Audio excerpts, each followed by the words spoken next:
I forgot to mention there's one more booth in the basement. It's a cave painting booth downstairs. I forgot to introduce myself too. I'm Dan Greenberg. I'm the founder and CEO of Sharethrough, and this is an event that we've been doing for a long time. I'm excited about today's event because this is the first event where I'm not talking about the future. So this is not about the future of native, though actually I will give you a little bit of future at the end. This is not about why native will happen. This isn't predictions or projections. This is actually the first event where native has surpassed display as the largest digital ad category. I've got a bunch of awesome slides to show you, though I realize I don't have a clicker. Can someone from the back give me a clicker? 10-second pause. Thank you. So yeah, today, native, and you'll see this in the charts, native has actually surpassed display. It's the largest category of digital. So native is larger than pre-roll. Native is larger than programmatic TV. Native is larger than traditional banners. Native is larger than traditional mobile banners. Native, including Facebook and including the sort of wider definition of native, is the largest single category of digital advertising. I think everyone in the room here has been part of this movement. And actually, give me just like a show of hands. Who's been at a native ad summit before? Okay, cool. Maybe like half of you guys.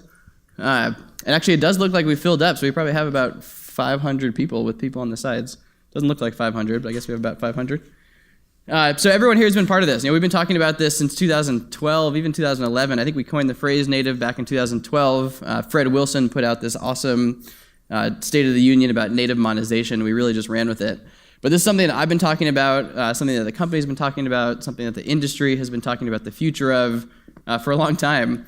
Today, again, this is a Business Insider chart. Business Insider put this out, I think, about a month ago, and this was in their private paid report, so forgive me, Business Insider, for pulling it out of the paid report. But they're saying that native is a $17 billion category this year, $16.8 billion, with $75 billion in projected native spend in the next 3 years. That's an incredible stat. So what I want to do today, I want to talk about kind of the why behind this. Why has native eaten the world? Not about so much as to how we got here to look back, more about identifying some of the universal principles behind this, with the idea being that as we think about future platforms and future monetization, whether it's the mediums of the world or beyond, some of these universal principles that have taken us here, I think will carry through. And so let's start with this. Before I talk about advertising, just talk about people for a second. I love this quote. This is a guy named Marshall McLuhan. He's a media philosopher, and I think a lot of his theories underpin a lot of the science going on around media in different schools around the country. And he says something cool where he says, a human being in the digital age is quite literally an organism that now wears its brain outside its skull and its nerves outside its hide. And you think about that from maybe my standpoint, I would be completely non-functional without my phone, and I think my wife can attest to that without Google Maps, without Google Search, without Yelp, I honestly don't even know what I would do. I think you guys probably would agree with that. We're kind of having some fun with this last month, and I was joking around, and I said it actually struck me that I'd probably be more likely to amputate a finger than to give up my phone from my pocket. And I think if you sit around the room, you guys probably, this is the most macabre I'm going to get all day. You guys probably would agree. And I bet maybe half of you would say you're nuts. The other half would say, yeah, I guess if you really think about it, I do agree. So as sort of a joke, but also for real, we're a tech company and we have a research department. And so I said, hey, research department, can we do an actual statistically significant study of this? And so we had 350 millennials surveyed, millennials meaning about 18 to 30, maybe 18 to 32, and said if you're given the choice between losing your phone forever, like forever meaning you can't just pick up a new one, but your phone is gone, you can't have a phone, or literally amputating a finger from your hand, which one would you choose? And so we did this as a statistically significant study. Unsurprisingly, the results say 46% take the finger. And I don't know if you're sitting in your seats thinking I'm nuts here, but the data says that. The funniest part of this is that if you look at just the Apple users, so you look at the iPhone users, 60% of them said, cut my finger off before you take my iPhone away. Some cool quotes that came out of this. I think the word need comes up a lot. My phone keeps me connected. I don't need a pinky. You need a phone to live a normal life now. And I guess objectively, in some ways, the choice makes sense. Like 2 knuckles and a fingernail versus like your connection to the entire world. That's the millennial in me talking. So this other principle I've been thinking about is this kind of concept of our phones and ourselves, and how technology really has always been the other. So it's been like the clicker, like the newspaper, the radio, the TV, my phone. And so you think about that, no one ever says like, hand me the phone, or like, I lost the phone the other day. You say, I lost my phone. I broke my phone. Hand me my phone. And so the thinking behind this is that obviously phones, because they're in our pockets all day, they're like touching your skin all day long, and they're in your hand all day long, they're just more personal and intimate than ever. And maybe I'll do the rest of this talk with the phone in my hand. Fast forward, I think with the internet, maybe on our faces soon, and virtual reality, things are obviously only going to get more intimate. So first premise, and the first why here, is I believe intimacy, and the intimacy of the phone specifically, is the primary driver behind this change. I think if you pull that to business models and a lot of what Ed was just talking about, for a platform like a Medium, it would never cross their mind to put a banner ad on the site. It would never be, let's do interstitials that take over the page, let's do pre-rolls that take over the screen, let's put those as mobile things where you have to find the X and accidentally click on it. It would never even occur to them, because they're not a traditional business, they're a modern business, and so the only modern monetization model is one that respects the intimacy of the platform. What this leads to is people rejecting foreign objects. You have a foreign object of an ad, like the body rejects it, versus an ad that fits in, feels like it's native to the environment. And so this is something that I've sort of thrown out to try to make sense of this dynamic. This is a framework that I've been using. I call it the intimacy principle. The idea here is that the more intimate and personal the device is, device being platform or technology, whatever, the more integrated the push messaging model must be. And so when I say push messaging, I mean not only advertising, but also triggers, but also like connected home alerts. We just got an Alexa in our house, the Amazon Echo, and so Alexa's speaking. Like, she speaks when you ask her something. She doesn't just talk in your house. Like, the push messaging has to be really intimate when the device is so intimate. So to me, that means that the more technology creates these like personal, safe, really intimate experiences, the more traditional advertising just becomes inappropriate. And the more intimate the device, the more respectful and integrated the advertising must become. So sort of pulling that together, that's why we exist. Like, that's why we started the company. Rob and I started the company back in 2008, I think. Officially 2008. Probably took us a couple of years to find our groove. But really since 2010, like the story we've been telling, like the mission of the company, the reason we exist, has been around this notion of intimacy. That as publishers and as the web evolves to become more intimate, the technology that supports advertising feels like it's been carried over from the past. Google obviously runs this world, and I'm sure there's plenty of Google folks in the room here. Google represents banners. Google represents pre-roll. Google represents YouTube with ads that you don't want to see. And that's a huge business. That's a tens of billions of dollar business, and Google's made a ton of money on that. But the model that starts with intimacy and the model that starts with respect is an actually undiscovered model. Like, when we started the company in 2010, we were saying ads should fit in, and we had these big statements about how ads should fit in naturally, and ads should be part of the flow, and ads should be features, not foreign objects. I think we all take that for granted now, but back when we started, that was like really the purpose of the company. And so that was the thesis from the beginning. When ads fit in, fit in like this, ads that actually fit into the feed, stories that you can read, examples that are actually real content, everybody wins. Users win because there's respect, publishers win because it actually fits into their content, and advertisers win, and I'll get into this, but advertisers win because you have earned attention instead of stolen attention. Stolen attention works if you can hold someone's eyes open and sort of force them to watch your ad, but earned attention is much more profound if you can get someone to actually stop scrolling with their thumb and choose to read your headlines. And so just some examples of that in practice here. Wanted to quickly share some of my favorite company stats. This is mostly not a Sharethrough presentation, but I figured I'd share some stuff about us. These are my favorite stats. So we're 80% mobile, which really represents just the usage of publisher sites across the web. 100% native, so that's a stat that's not going to change. 50% video, and I'll get into that later. And actually 100% programmatic. And so maybe that's a setup for the talk later, but we're going to talk a lot about programmatic today. Couple other just sort of here's it's working. Sharethrough Stats, I think, are emblematic of the rest of the industry. We're the largest independent native ad company.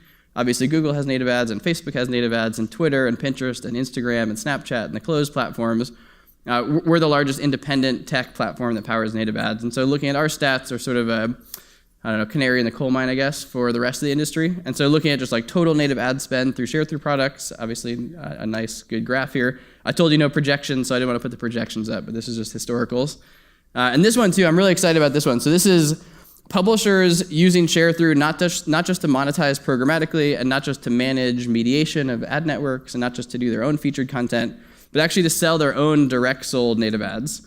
This is the number of campaigns, I don't know if you can see that, but number of campaigns sold on the y-axis per year from a couple hundred in 2014 when we launched that feature to about 1,000 last year to I think we're already up to like 1,500 or something of publishers who are direct selling their own big native ad campaigns, sponsored content, branded content, in-feed ads, and more. So anyway, all that to say, I'm proud of our customers, a lot of you guys in the room, both in terms of what you've achieved here, but also just like the real commitment to it. And actually, maybe I'll pause on this for a second. We had a Sharethrough publisher event last night. There probably were like 15 or 20 of our sort of key publishers in the room. We did a thing in our office.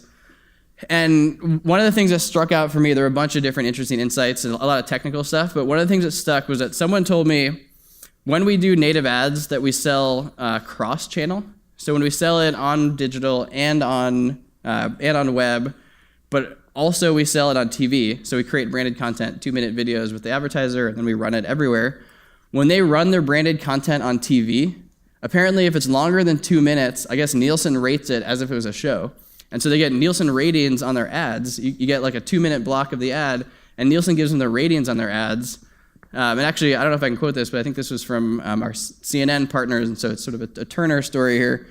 But the content's so good that sometimes the ads get higher Nielsen ratings than the content, which is a crazy stat. So anyway, all that said, counterpoint to this is that some people would say TV is still king. So TV still is the platform where you can interrupt. The ads work on TV. We know that when you put out ads for fast food launches, like you'll get people in those DMAs to buy the food. And I do agree. If you can force attention, and this is what I was saying before, if you can clockwork orange somebody's eyes open and force them to see your ad, of course that's going to work. Sure that works. TV is the only medium where you can do that though. And so if you zoom in just to TV and you look at the different age groups, this is, I think, the monthly change in hours spent watching traditional TV by age group from 2010 to 2015. Yeah, so this is a long point of view and cut with a bunch of data, but I think it tells a pretty stark story. 65 and up, still watching a lot more TV. 50 to 64, kind of flat with a little bit more TV. You go younger than 50, people are watching less TV per month than ever before. Not a huge surprise. This is not rocket science, but it's real. And this data, this is not Sharethrough data. This is public data. I think this originally came from Nielsen. So Nielsen knows about TV more than anybody. If you were talking about reaching 18 and 24-year-olds, they're watching 41% less live TV today than they were 5 years ago. And so if you abstract that, if the goal here is to interrupt people and force attention, there's 41% less opportunity to interrupt that cohort of people.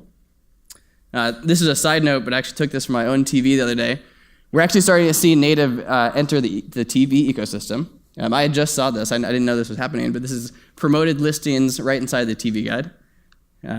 So yeah, just sort of funny note that TV actually may have native sooner than we expect.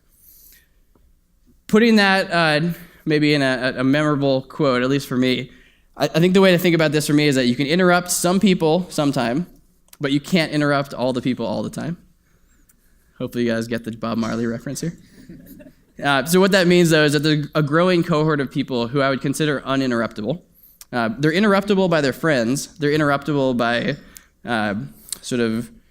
maybe that ADD syndrome of interrupting themselves, but they're not forced interruptible. You can't say, hey, put down your phone and watch my ad, or hey, I'm going to take over your phone and force you to watch my ad on your phone. And so in some ways, I would almost say only in a dystopian future will business models be built on stolen attention. Only in a future where we're forced to sit in chairs and watch these ads. Other than that, the only sustainable model is native. And so if TV viewing's going down, at least for millennials, where's the attention going? This is a study we did with Qualtrics. Qualtrics did a study of a bunch of different millennial habits and like millennial surveys and millennial, just different stuff that millennials were doing. And one of the things they said is if you're discovering content, where do you discover it? Do you discover it in a feed? Do you discover it through search or through shared like email or text messages?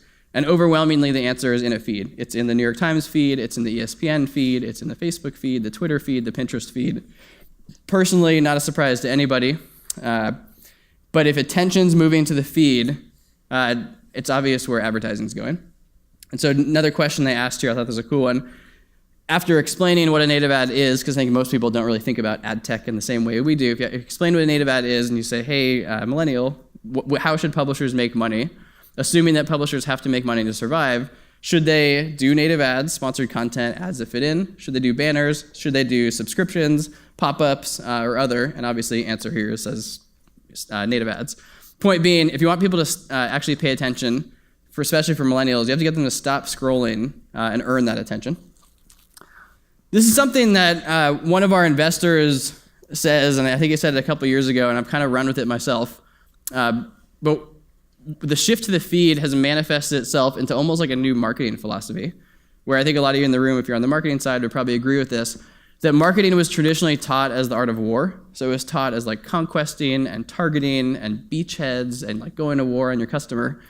And I think if you think about the new marketing, it's more about finding the truth. So finding the story that says, why Volvo is the safest car 3 years in a row, written by Car and Driver, or finding the story about a family who has to, or who realizes that Nest smoke alarms actually like saved their house, finding that story and then just syndicating that truth. And so that's the new marketing. It's about not going to war. It's about just finding the truth and using advertising to syndicate that truth.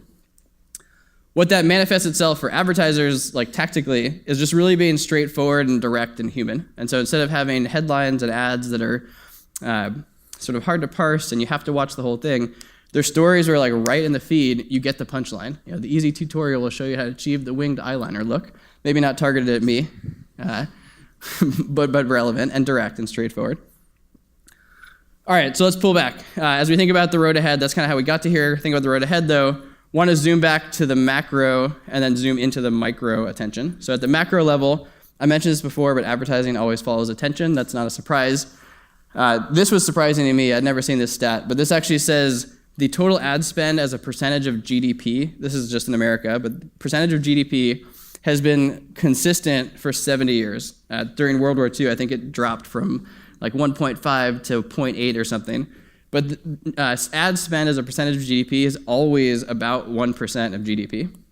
What does shift, obviously, is time spent on mobile, time spent on devices, time spent on TV, etc.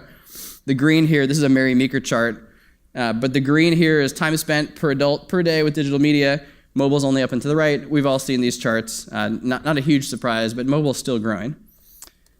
This was cool too. I hadn't seen this. It's maybe a little hard to parse on the screen here, but this is 100 years of advertising spend from 1920 to, I don't know why 2020 is there, but 1920 to 2016. From print to TV to mobile. You've got print newspapers and magazines on the left, TV enters, and has actually started to trail off, while web and mobile combined are almost 35-40% of digital or of total ad spend right now. So mobile ad spend is real, therefore obviously native ad spend is real. So sort of summing up the macro point, native is the largest category of advertising because feeds are the largest category of attention. That's a sort of simple point, but I think about feeds all day long. Like we have a neuroscience lab that covers feeds. We have a bunch of talks about feed design. We have a bunch of like posts we've done about the shift to the feed. The feed is not just like a blip. The feed is how we're consuming content right now.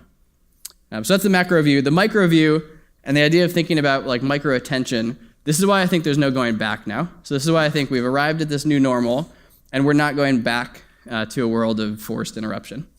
And so like I mentioned, we launched a neuroscience lab about 2 years ago.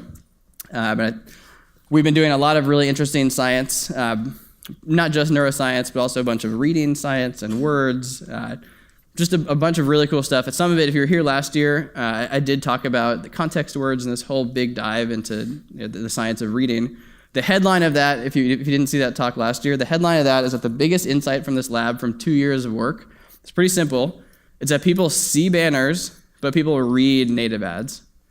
And so if you think about reading is by far the most effective way to move meaning. If you want to move meaning into someone's brain, create word associations, and really sort of influence perspectives, if you can get someone to read your ads, that's an incredibly powerful ad strategy. Even just looking at this visually, ad on the left, an ad that you read, ad on the right, an ad that you see. And so banners do work. I was joking about banners to start the day. Banners do work if the goal is reminders or the goal is just sort of visual triggers or just some sort of visuals. Banners work great for visuals. But if the goal is to introduce new meaning, to make new ideas, to trigger someone to change behavior, getting someone to read is a much more effective strategy than just getting someone to see. And I'll skip through some of this, but this was the bunch of science around reading. If you're interested in reading, we have a lot of interesting material about the power of reading. The only thing I will say about reading here is that one of the coolest findings from the lab is that it turns out there's a specific set of words that trigger this notion of micro-attention. And so micro-attention to me is like the moment in the feed where as your thumb stops scrolling, you just like stop and read a couple words. You're scrolling through Facebook and you read a couple words, you read a word or a word stands out. Context words, they're not clickbait. So these aren't things like, watch what happens when this mom crosses the street with her kids, or like, watch what happens when these puppies take a bath. We're talking about, in some ways, almost brain bait, not clickbait. So this is a word that says the word falling or history or longest. I sort of think about them like Mad Libs. So it's a word that says fill in the blank, like what is falling, or the history of. If your brain sees history of, it just can't help but read the next word. If your brain sees the longest, it can't help but read the next word. And so if you can get this micro-attention, just the one context word that triggers the micro-attention, you then have somebody hooked for like a millisecond and have the opportunity to extend that attention by choice, not forced. Okay, so bring it back to TV. If native is attention, albeit micro-attention, but if native is attention, then some of our advertisers are talking to us these days as if native is the antidote to the cohort of people who have become uninterruptible. I can interrupt some people on TV, and I'm going to keep doing that. But for the people that I can't interrupt on TV, I'd still need their attention. I still need to tell them stories, to change their opinions, to introduce new concepts and products. And the way I'm doing that is through stories, like headlines, ads that fit in. Even just like sort of visualizing that from ads like this that work if you have captive attention to the ad like I showed before, where if someone's scrolling, this is when you got them to stop and actually read it. So to sum up this point, and then I want to zoom forward, our phones are now a part of our physical sense of self. Intimate devices like this, especially the iPhone fanboy here, requires intimate advertising. Ads that fit in like this are the only sustainable model and are already proving themselves the largest category of advertising. And from an ROI standpoint, turns out they deliver attention unlike anything else we've seen. So let's talk about the next 10 billion. And I think next 10 billion is like over the course of the next year or two. Really, if you fast forward 3 years, we're talking about a collective sum of like $75 billion in native ad spending. Now, a lot of that's going to go to Facebook. Facebook runs the world. And I think if I'm anybody like Google or even a lot of the publishers in the room, Facebook in some ways is a friend, but also, I talk about them like the White Walkers sometimes. Like they're coming, and there's not a lot you can do about it. And they want to help you, but just their method of helping you may be a little different from what you hope for. So the next 10 billion, maybe next 75 billion, the answer here is programmatic. So I'm not going to dance around the answer. The answer to this is programmatic. Programmatic unlocks amazing abilities for everybody in the room here: agencies, advertisers, trading desks, DSPs, publishers across the board. Programmatic has a couple different things. So I want to talk about 3 different things within programmatic that I think are going to drive the next, call it 5 years or so. Most of you have heard the term programmatic. I hope everyone's heard the term programmatic. And if not programmatic, you maybe have heard the term programmatic native. Just to sum it up really clearly, programmatic means the technology to buy and sell ads for things like automation, for audience bidding, for algorithms that make it so it's not about like phone calls and emails and faxed IOs. It's about tech talking to tech and then humans using tech that buys across other tech. That's like the basic of programmatic. Programmatic native just means applying that to native advertising. So it means applying the same advertisers, the same bidders, the same audience segments, the same DSPs, a new set of native SSPs like Sharethrough, And then the same publishers, but for an ad format that actually fits in here. RealTime Bidding is kind of the main protocol. To dig one level of detail, some of you guys probably say like, yeah, I generally know what programmatic is. But for Programmatic Native, there's some cool stuff going on. And so I figured I'd do like one level of technical detail that maybe you haven't seen before. This is like the technical guts of how RTB works. So there's really two things going on. There's a bid request and a bid response. And it starts with the publisher saying, hey, I've got a moment on my page where a user is looking at this URL. It's this type of context. And so this is new to native.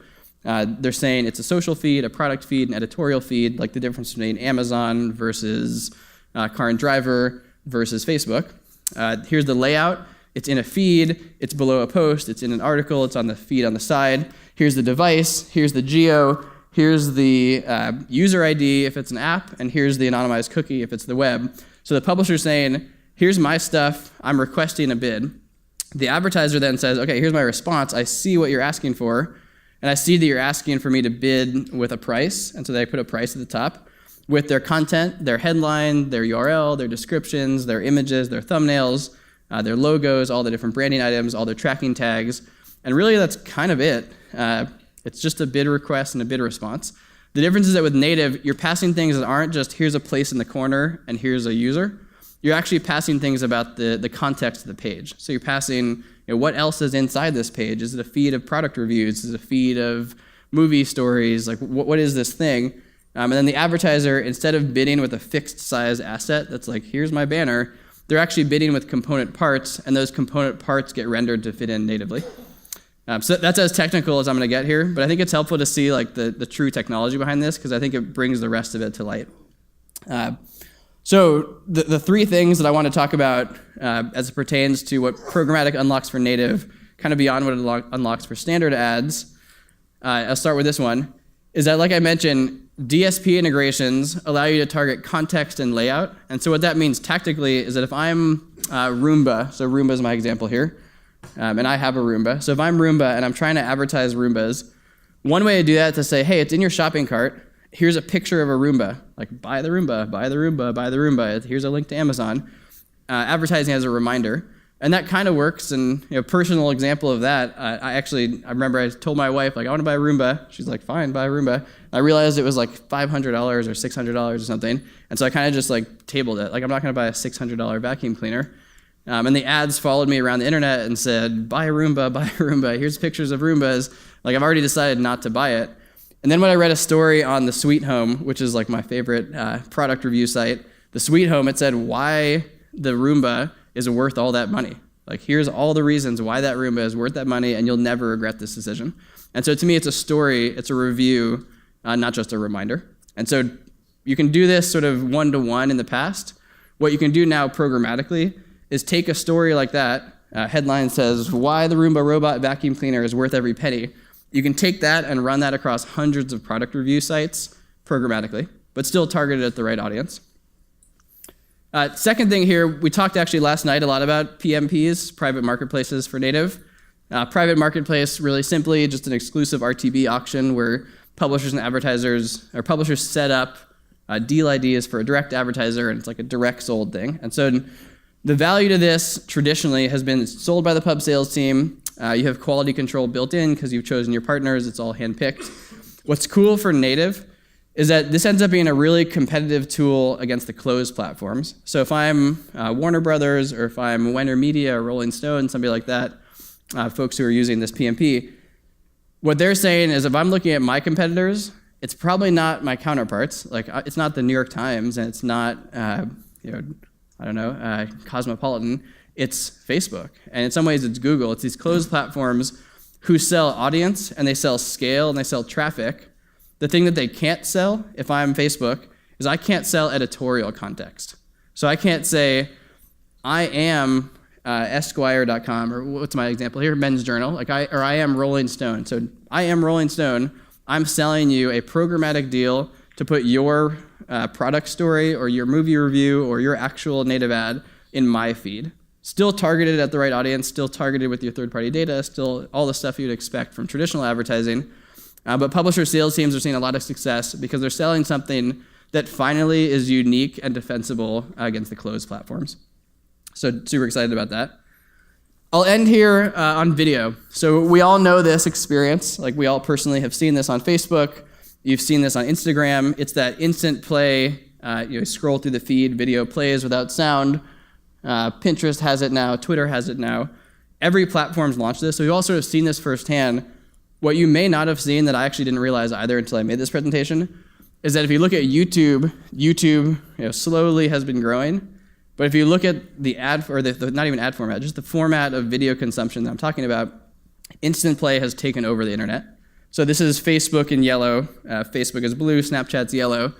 Facebook and Snapchat have almost as many daily video views for silent autoplay, like in-feed, tap it or scroll it type of ad or type of video than YouTube does for people who go to youtube.com. It's just a really sort of interesting moment in time. What that means from an advertising standpoint is that instead of saying, here's my video, welcome to the website, you have to watch my video now, and I guess actually instead of this too, instead of saying, you want to watch this video, sorry, you can't, you have to watch some other video first, native video is actually saying, you're scrolling through my feed, one of the things you're going to see is a video. If you don't want anything that's startup advice from Jack Dorsey, sponsored by GE, scroll past it. I'm not going to force you to watch it. I'm not going to force you to see it. I'm not going to put it before other content. It's going to be its own atomic unit. And so this format, native video ads that are instant play, is working incredibly well. If you ask millennials, I think this is the same Qualtrics study. If you ask millennials about this format, they'll tell you that I think 79% say autoplay videos are convenient. And I think personally I would agree with that. Sound off, you can see what's going on. You can choose to watch it if you want to. And 70% read the headlines while they're watching the video. And so back to the context words and back to the science of reading, really interesting moment that while watching video, reading has returned as almost the most important action. And so I'm watching the video, but really I'm reading. I might be reading the subtitles, I might be reading the headline, but all of a sudden my brain's working much harder than just kind of watching something. Facebook also put out some cool stats about this. Facebook said for silent autoplay videos, for ad recall, awareness, and brand impact, it's not about getting someone to finish. It's not about getting someone to watch like the whole 30 seconds or even click on it. It's between 5 seconds and 10 seconds that all of the magic happens. And so someone sees your ad, they choose to watch it after 5 seconds. 5 seconds later, like you've done all your work. All the recall, all the awareness, all the purchase intent happens right there. So we've launched our own version of this. We launched it about a year ago. I think some folks in the room have been testing this in alpha. It's live, it's been working. And the stats are incredible. Same thing, ads that fit in naturally, instant play, beautiful HD, fit within whatever the atomic unit is of the site. So I want to announce today that it's officially publicly live. Publishers in every category are using it. A lot of you guys on the slide here are probably in the room, using it to monetize both programmatically, but also monetize through direct sales. Even just from our own stats, I pulled this from a month-by-month stat that we have that's just like video versus editorial content. I think we're up to like 60% video, 40% editorial in terms of advertisers using video as the asset inside the native ad. The other piece of this is that major DSPs are rolling out support for this. So if you use the Trade Desk or AppNexus, native video ad support, I think it will be supported like in the next couple months across everybody. But the Trade Desk, I think, is going live like in the next couple of weeks with the first true native video DSP integration. And so if you're using the Trade Desk, talk to your Trade Desk account rep, and I'm sure it'll be available soon. So that's the last note. From high-level cutting off fingers to super technical bid requests, I kind of want to leave with just like a vision for the next maybe 10 years or so. Native is not a buzzword. Native is not a fad. I think from VR to AR to chatbots to Pokemon, I mentioned Pokemon before, native is like a universal design principle. Native's not going anywhere. And so native as a design principle, it will apply to all monetization models, really now and forever. Thank you.